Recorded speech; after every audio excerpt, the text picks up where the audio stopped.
Hi, it's Matt from Tubby Tarot. Today I'm going to be doing a review of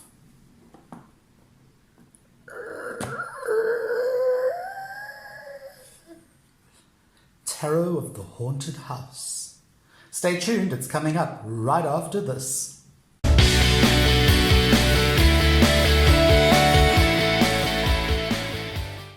Right, Tarot of the Haunted House. I must say that this is a deck that I have wanted for a long time. It is a trip through a haunted house by the Fool card. Now, I have trimmed my deck and I have edged it in black, so please, this is not standard. And I found this beautiful old box that I could put the deck in. It was almost made specifically for this deck. It just, when I saw it, I knew exactly what I was going to do with this box. So let me move the box out the way because I would like to go through this deck with you. The deck is by Sasha Graham and I hope I don't mangle his name, Mirko Perfederici.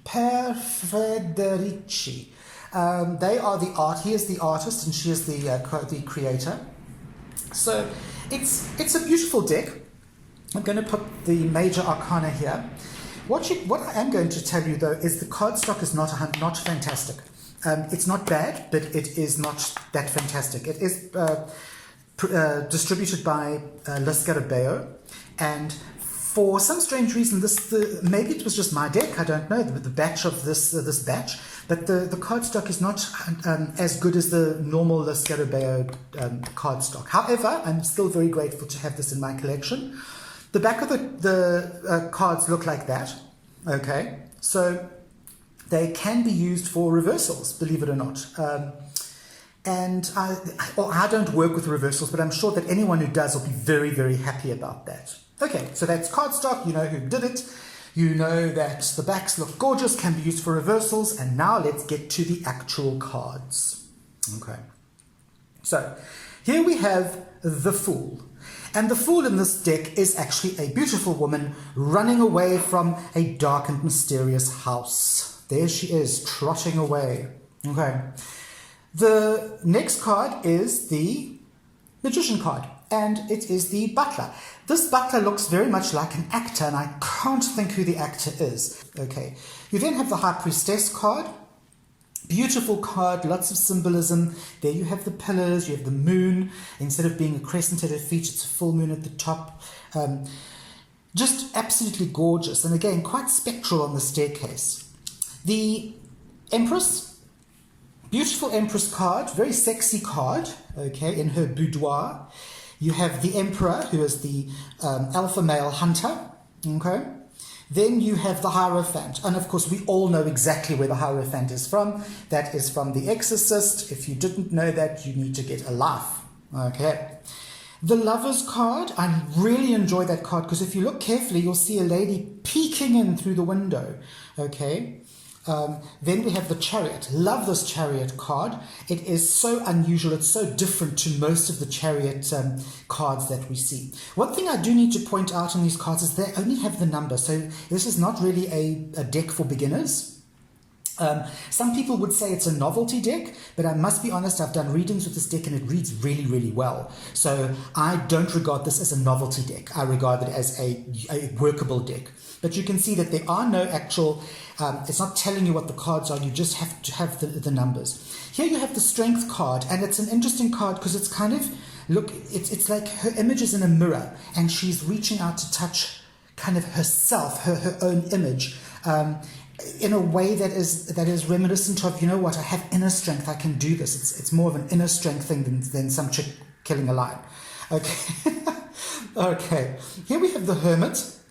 Really like this card. He's kind of being followed by, I'm assuming it is the Fool, because this is the Fool's journey throughout the major arcana. And there you can see, there she is there. So I'm assuming that she is following the characters. Yeah. He looks a bit like Boris Karloff. Then we have, what on earth is this? This is the Wheel of Fortune, or the Wheel. You have all the symbolism, okay? And then you have the wheel as a clock, an old grandfather clock on the wall. Here we have Justice. A very strange choice for Justice, but I think very apt as well. the downstairs maid, okay, as Justice. All right. The Hanged Man is wonderful. He's the skeleton, the dead person holed up, bricked up in the wall, as every single haunted house should have. Here we have the Death card. Really nice, clever. There's the scythe, if you look carefully. There's the scythe, okay? I must be honest, every time I look at this card, all I see is cleavage. But, yep, that's another story. Okie dokie, here we have the Temperance card, and it's quite apt because she's kind of only having one little drink. Okay. Here's the Devil card. Kind of reminds me of those old 1970s satanic rites horror films, you know, with the horns and that sort of thing, and the people chained up. But again, quite a cool card. The Tower card is very interesting. Again, it is a card where you have the main motif, but then you have the fool, in inverted commas, in the foreground. Okay. This is a beautiful star card. The star, the moon. There are your dogs. They look like Dobermans, which is again in keeping with the haunted house theme. The sun. And finally, we have the Judgment card and the World card, where she has resigned herself to stay in the mansion with all the ghosts, I'm assuming. Okay, so very, very cool Major Arcana. It's not only the Major Arcana that is illustrated, the minors are illustrated as well. I'm going to literally flip through these at a rapid rate. Okay, we'll do two at once. So we have the wands and the swords, and we're just going to pop through them very quickly. Okay, love the Ouija board. Love the staircase. Here we have the vampire being slain. Wonderful, wonderful. Love the little hands coming up. Yeah. And you can see that these are all pretty much in line with the Rider-Waite. It's very Rider-Waite in a strange way. You can definitely tell what these cards are even without the names, okay, on your major arcana. Just have a look at this on the minors. You only have the number and the tiny little symbol. So what I like about that is it does tend to give the artist a lot more space to put these pictures on the cards. Really, the cards are just in photographs. They're just pictures, and that's wonderful. Oh, don't you love that one? The witch burnt at the stake. Absolutely love that. Yep, her ancestors are going to come back for that one.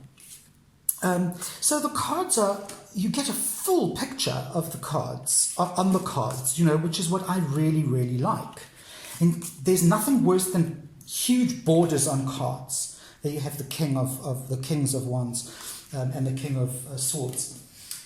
There's nothing worse than massive borders on cards. I find it tedious. I have to end up cutting the bloody things off myself, and it takes far too long. So I really appreciate a borderless deck, even though I have trimmed these a little bit because they were actually quite big. Okay, so here we go. Cups and Pentacles. Love this take on Kubrick's The Shining. Absolutely love that take. You will notice that in a lot of my deck reviews, I refer to films. If you haven't seen the films, try to go and see them because they are pertinent to the decks that I review. Love this dolly. Absolutely divine. This is just so weird. They're giant crabs in front of the Five of Pentacles. Very interesting. Okay, love the rat. Just some really, really cool imagery. I mean, imagery that I would never really have thought to put with the symbolism on the cards, and yet it works so well. You know, just look at that Eight of Cups. I mean, I really, really like it. It's completely Rider-Waite, and yet it is completely not Rider-Waite, if you know what I mean. It's got that feel to it. This poor card, no matter what deck you get, there's bugger all they can do about that rainbow, and I've always hated that rainbow for some reason. I don't know why. Okay, so that's the page, the knight. This must be my favorite card in the whole deck. Absolutely love that card. Bit of a Harry Potter thing going on here. The queen. Okay, and of course your king cards. And that, ladies and gentlemen, boys and girls, and those who have not made up their minds yet, is the, is the Haunted House Tarot. There it is. Tarot of the Haunted House. It's definitely a tarot deck that I can recommend highly. I love the imagery and I love the feel to this deck. It reads really, really well. It is not a deck that you will battle to get readings out of. It shuffles really easily. The cardstock is okay. It's just an all-round good, solid buy. So if you can get this or add it to your collection, please do. Okay, now, as usual, please go down there, right down there. Give me lots of love, lots of likes. Press all the buttons. Tell your friends about the channel. Remember, the more people we get in the channel, the bigger the bigger videos, the more videos I can do, the more entertaining videos I can do. I might even be able to get out of the reading room and go out into public and do some readings with people. So yeah, give me some love. Go and subscribe. Tell your friends. And I need you to remember something. I'm Matt from Tubby Tarot saying, I'll see you on the flip side.